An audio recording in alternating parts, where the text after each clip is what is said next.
Hello friends, मेरा नाम है रूपांकन वर्मा। आज हम डिस्कस करेंगे वेस्ट वाटर इंजीनियरिंग का एक सबसे इम्पॉर्टेंट टॉपिक, जिस टॉपिक का नाम है सीवेज ट्रीटमेंट।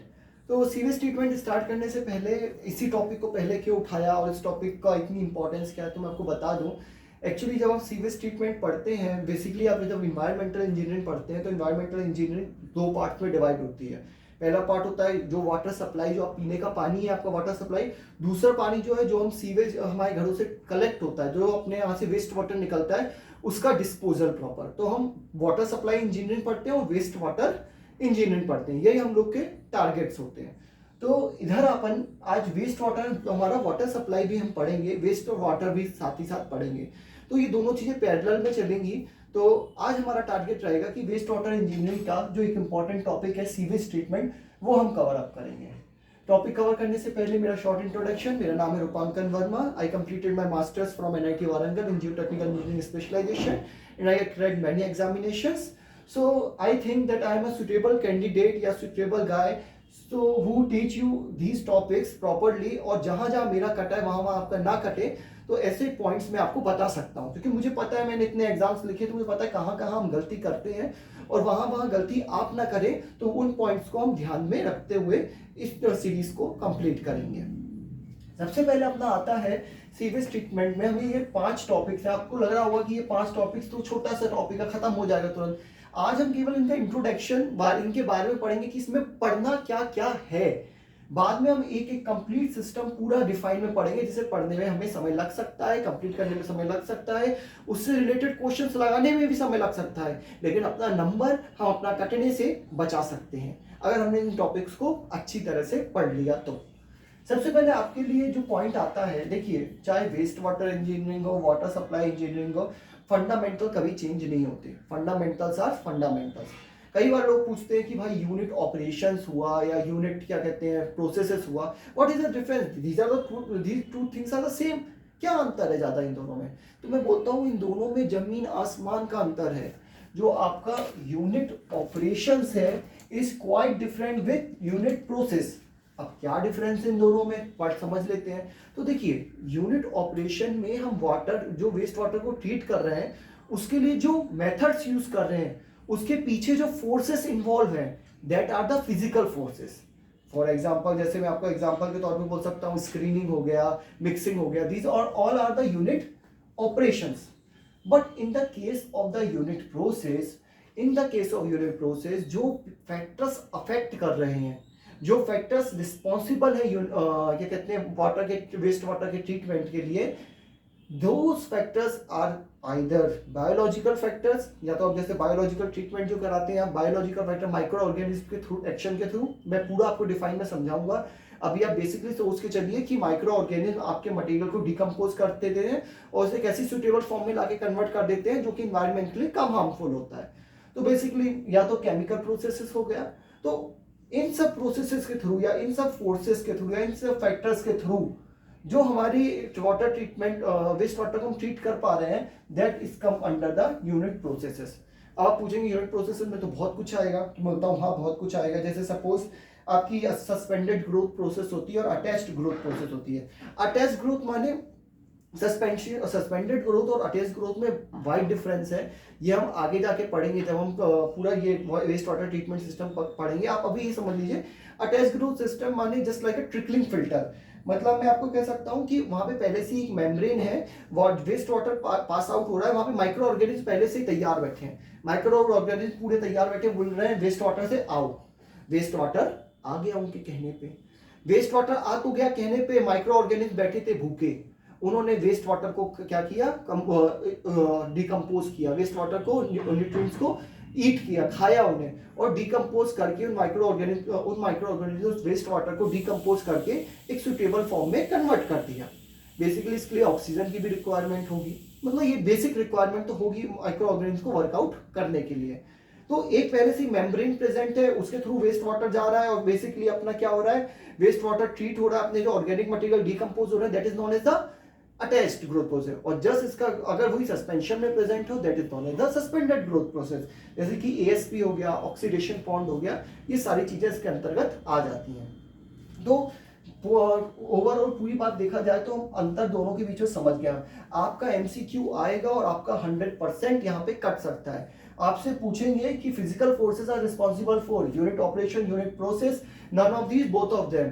हमने कभी इस चीज को तो हम छोड़ के चले जाते हैं, इस चीज को तो कभी कंसीडर ही नहीं करते। हम सीधे पानी का ट्रीटमेंट चालू कर देते हैं। Screening, grid chamber, detritus tank, skimming tank, ये सब पढ़ते हुए हम पूरा अपना कंप्लीट कर देते हैं, लेकिन हम बेसिक ही नहीं भूल जाते हैं और इसका जो हमारा जो 3 नंबर होता है वो लॉस कर जाता है, हमारा नुकसान कर जाता है। तो इसलिए ये आपको डिफरेंस पता होना चाहिए था, जो मैंने आपको क्लियर कर दिया। अब आ जाता है अपना प्रीलिमिनरी ट्रीटमेंट। प्रीलिमिनरी ट्रीटमेंट क्या होता है? देखिए, आपका वेस्ट वाटर आया, सोर्स से वेस्ट वाटर अपना जो अलग अलग जितने हाउसेस हैं वहाँ से वेस्ट वाटर क्या कहते हैं प्रॉपरली एक सिस्टम के थ्रू अपने क्या कहते हैं सीवेज ट्रीटमेंट प्लांट तक पहुँचता है। अब जब वो सीवेज ट्रीटमेंट प्लांट में पहुंचता है तो उसमें क्या होता है? उसमें तो सब सारी प्रकार की इम्प्योरिटीज प्रेजेंट है। उसमें क्या कहते हैं अपना फ्लोटिंग मटेरियल भी है, इनऑर्गेनिक सॉलिड्स है, ऑर्गेनिक सॉलिड्स है, कोलॉइडल है, सस्पेंडेड सॉलिड्स है, सब प्रेजेंट है उसके अंदर। तो पहला टारगेट होता है जो लार्ज अपने इनऑर्गेनिक सॉलिड्स हैं या फ्लोटिंग मटेरियल हैं उन्हें रिमूव किया जाए। तो उन्हें रिमूव करते हैं हम लोग प्रीलिमिनरी ट्रीटमेंट के अंडर। अब उसमें क्या क्या आ जाता है? देख, तो स्क्रीनिंग चैम्बर आ जाएगा, स्क्रीनिंग के थ्रू आप बड़े बड़े मटेरियल्स को रोक पाओगे। ग्रिड चैम्बर में आप इनऑर्गेनिक पार्टिकल्स को सेटल डाउन करा दोगे। स्किमिंग टैंक है जिसमें आप ऑयल एंड ग्रीस को हटा पाओगे। तो all systems have their on work. और मैं आपको आगे ये भी बताऊंगा कि हम ऑर्गेनिक को अलग से डिस्पोज कर रहे हैं, इनऑर्गेनिक को अलग डिस्पोज कर रहे हैं। ऑर्गेनिक के लिए हम अलग मेथड यूज कर रहे हैं, इनऑर्गेनिक के लिए अलग मेथड यूज कर रहे हैं। तो हम ये नहीं कर रहे हैं कि हम क्या कहते हैं इनऑर्गेनिक के साथ ही ऑर्गेनिक को सेटल डाउन कर रहे हैं। ये क्यों नहीं करते हैं ये मैं आपको अगली पॉइंट में बताऊंगा, तो आप उसके लिए इंतजार करिए। इसके बाद ये तो हमारा ये कंप्लीट हो गया, ये यूनिट ऑपरेशन प्रोसेस कंप्लीट हो गया, ठीक है। इसके बाद आ जाता है अपना primary treatment. Primary treatment basically होता क्या है? देखिए, जब भी आपसे मैं प्राइमरी ट्रीटमेंट की बात करूंगा ना तो मैं आपसे कहूंगा कि भाई मेरे प्रिलिमिनरी ट्रीटमेंट हम कंप्लीट कर चुके हैं, उसके साथ में हम एक सिस्टम प्राइमरी सेडिमेंटेशन टैंक जोड़ रहे हैं ताकि हम क्या कर सकें, जो हमारे सीवेज जो हमारा वेस्ट वाटर है उसमें जो सस्पेंडेड सॉलिड्स प्रेजेंट है उन्हें रिमूव कर सकें। तो आपने बोला कि आप मुझसे कह रहे हो कि आप सस्पेंडेड सॉलिड रिमूव कर रहे हो, तो बाकी तो अगर मैं कायदे से अगर मैंने बचपन में केमिस्ट्री पढ़ी थी तो पार्टिकल्स के हम 3 नेचर पढ़ते ही थे, सस्पेंडेड, कोलॉइडल और डिसॉल्व्ड। तो आपने तो बोला आप सस्पेंडेड सॉलिड्स ही रिमूव कर रहे हो, तो what about the dissolved and colloidal organic solids, उनका क्या होगा? मैं बोलूँगा उन्हें हम यहाँ पे ट्रीट नहीं करते हैं। We are not treating colloidal and dissolved organic solids here. We are only treated suspended solids, which are the 60 to 70% suspended solids ही हम PST में ट्रीट कर पाते हैं। तो बेसिकली होता क्या क्या है समझ लीजिए आप, समझ ध्यान से इसमें, ठीक है। जो बड़े बड़े डेब्रिस मटेरियल है, बड़ा बड़ा कचरा जो है वो स्क्रीनिंग के थ्रू चला जाएगा, है ना। उसके बाद जो ऑर्गेनिक सस्पेंडेड सॉलिड्स हैं, जो ऑर्गेनिक सस्पेंडेड सॉलिड्स हैं that are should be settled in the sedimentation tank. Suspended solid जो है अपने सेटल हो जाएंगे किसमें? सेडिमेंटेशन टैंक में। इसके बाद आपका ग्रिड चैम्बर इनऑर्गेनिक मटेरियल को तो रिमूव कर ही रहा है, आपका कोई दिक्कत है ही नहीं। तो ये सब चीजें आपको पता चल गई। इसके बाद क्या होता है, जो इनऑर्गेनिक मटेरियल है या अपना ऑर्गेनिक मटेरियल है उनका जो हम डिस्पोजल कर रहे हैं वो अलग अलग क्यों कर रहे हैं? मैंने कभी भी आपसे ऐसा नहीं बोला कि ग्रिड चैम्बर में मैं ऑर्गेनिक मटेरियल भी डिकम्पोज करूंगा, नहीं। Grid chamber is only for the inorganic material.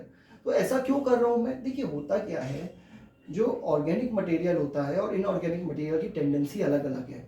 Inorganic material को पार्टिकल को सेटल डाउन करा के आसानी से स्क्रैप रिमूव करके आप उसे थ्रो आउट कर सकते हो, वो कोई आपके लिए न्यूसेंस क्रिएट नहीं करेगा। But organic material should be decomposed by the nature. Organic material अगर आप सेटल डाउन करा के सिर्फ फेंक देंगे वो डिकम्पोज होगा और आगे जाके आपकी सॉइल को भी अफेक्ट करेगा और उसके ग्राउंड वाटर को भी अफेक्ट करेगा। तो उसका ट्रीटमेंट होना बहुत जरूरी है। आप समझ रहे हैं मेरी बात को? You get my point. उसका ट्रीटमेंट होना बहुत जरूरी है, ठीक है। इसलिए दोनों को अलग अलग डिकम्पोज किया जाता है, डिस्पोज अलग अलग किया जाता है, ठीक है। और प्राइमरी ट्रीटमेंट सिस्टम से आप 30% तक इन्फ्लुएंट बीओडी भी रिमूव कर पाएंगे। इन्फ्लुएंट बीओडी से आप ऐसे समझ सकते हैं कि जो भी बीओडी आ रही, जितना भी वेस्ट मटेरियल आ रहा है उसका 30% आपने प्राइमरी सेडिमेंटेशन टैंक में रिमूव कर लिया, एक तरह से आप ऐसे समझ लीजिए, ठीक है। इसके बाद आ जाता है सेकेंडरी ट्रीटमेंट सिस्टम। आप बोलेंगे कि सर आपने एक चीज़ बताई, प्रीमियम ने आपने बड़े बड़े जितने डेब्रिस पार्टिकल थे, ग्रिड चैम्बर, स्कीमिंग टैंक, सबका नाम ले लिया, प्राइमरी ट्रीटमेंट सिस्टम और मैं पीएसटी यूज कर लिया, आपने सस्पेंडेड सॉलिड को हटा लिया, लेकिन what about the colloidal and dissolved organic solids, उनका क्या होगा, उनके बारे में आपने कुछ सोचा? तो मैंने बोला हाँ सोचा है। हमारे पास अभी तक हमने जो यूज किया, हमने पढ़ा था unit operation and unit process. Unit process में मैंने बायोलॉजिकल एक्शन बताया था। बायोलॉजिकल एक्शन में मैंने आपको ट्रिकलिंग फिल्टर का एग्जांपल दिया था। उसमें मैंने बताया था कि जैसे मैं आपको एक एग्जांपल के तौर पे सेकेंडरी ट्रीटमेंट समझाता हूँ ताकि आपको समझ में आ सके। बेसिकली ये समझ लीजिए कई सारे आपके क्या कहते हैं, एक अपन ने ग्रेवल्स का यूज किया और ग्रेवल्स की इतनी हाइट मैंने कंप्लीट कर ली ग्रेवल्स को कलेक्ट करके। ऊपर से मैंने क्या किया, वहां पे ऊपर जो सबसे ऊपर है वो माइक्रो ऑर्गेनिज्म की लेयर है जो कि एक्टिवेटेड है डिकम्पोज करने के लिए और वेस्ट वाटर को। जैसे ही वेस्ट वाटर में उसको स्प्रिंकलर करूंगा ना, तो वो माइक्रो ऑर्गेनिज्म डायरेक्टली उस वेस्ट वाटर में से अपना जो फूड है, ये माइक्रो ऑर्गेनिज्म जो वेस्ट वाटर है उसके अंदर का जितना भी ऑर्गेनिक मटेरियल है उसे डिकम्पोज करेंगे, उसे यूटिलाइज करेंगे और फाइनली हमें क्या होगा, ट्रीटेड वाटर मिलेगा। तो ये जो प्रोसेस हुई by the use of biological action, these processes remove your colloidal as well as dissolved organic solids, और इसी प्रोसेस को हम कह देते हैं सेकेंडरी ट्रीटमेंट प्रोसेस। अब आपको मुझे लगता है समझ में आ गया होगा। तो ये इसके बारे में था। अब उसके बाद आ जाता है टर्शरी ट्रीटमेंट के बारे में। तो देखिए टर्शरी ट्रीटमेंट के बारे में मैं टर्शरी ट्रीटमेंट को इतना ज़्यादा जोर इसलिए नहीं देता हूँ क्योंकि सेकेंडरी ट्रीटमेंट सिस्टम, जब आप सेकेंडरी ट्रीटमेंट कर लेते हो वाटर का, तब तक आपको आपको वाटर जो वेस्ट वाटर के स्टैंडर्ड्स ऐसे हो जाते हैं कि आप उसे आराम से रिवर में, सी में, रिवर में आप उसे डिस्पोज कर सकते हैं आराम से। इस लेवल पे आपको उसके स्टैंडर्ड्स मिल जाते हैं। लेकिन कई बार अगर आपको वो नहीं मिल रहा है या आपको और ही ज़्यादा उसे वो करना है, ट्रीट करना है, then you have to use filtration, other physical and chemical and biological process to remove the suspended solids as well as the nutrients। तो इस तरह से हमारा टर्शरी ट्रीटमेंट सिस्टम काम करता है। तो सबसे पहले हमारा जो क्वेश्चन फंस सकता है, what use of the grid chamber, आपका स्कीमिंग टैंक, इसके अलावा unit operation and unit processes में अंतर क्या होता है, प्राइमरी ट्रीटमेंट में क्या इन्वॉल्व होता है, प्राइमरी ट्रीटमेंट से क्या रिमूव नहीं होता है, सेकेंडरी ट्रीटमेंट में क्या रिमूव होता है, क्या रिमूव नहीं होता है, टर्शरी ट्रीटमेंट में अपन फाइनली कर क्या रहे हैं। तो these are only the 5 points but they will create 20 to 50 questions.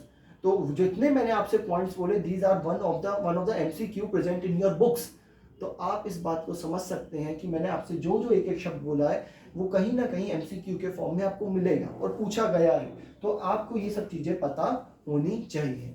तो इसी के साथ इस लेक्चर को समाप्त करते हैं। अगले लेक्चर में हम इसी को विस्तार से पढ़ेंगे। एक और चीज, हमारी वेस्ट वाटर इंजीनियरिंग के साथ साथ जो वाटर सप्लाई है वो भी साथ में ही चलेगा, पैरेलल चलेगा, उसे भी हम साथ में ही कंप्लीट करते हुए चलेंगे। तो मुझे लगता है अभी आपको इस सिस्टम में किसी प्रकार का कोई डाउट होना नहीं चाहिए, आपको कोई दिक्कत नहीं आएगी। नेक्स्ट यूनिट में, नेक्स्ट लेक्चर में हम स्क्रीनिंग के बारे में पढ़ेंगे, ग्रिड चैम्बर के बारे में पढ़ेंगे, इन सब चीज़ों के बारे में अपन पढ़ेंगे, electricity tank, skimming tank, sedimentation, ये सारी चीज़ें अपन कंप्लीट करेंगे ताकि आपका ये आप ज़्यादा से ज़्यादा क्वेश्चन सही कर सकें और आपका कम से कम कट सके। इसी के साथ धन्यवाद, थैंक यू।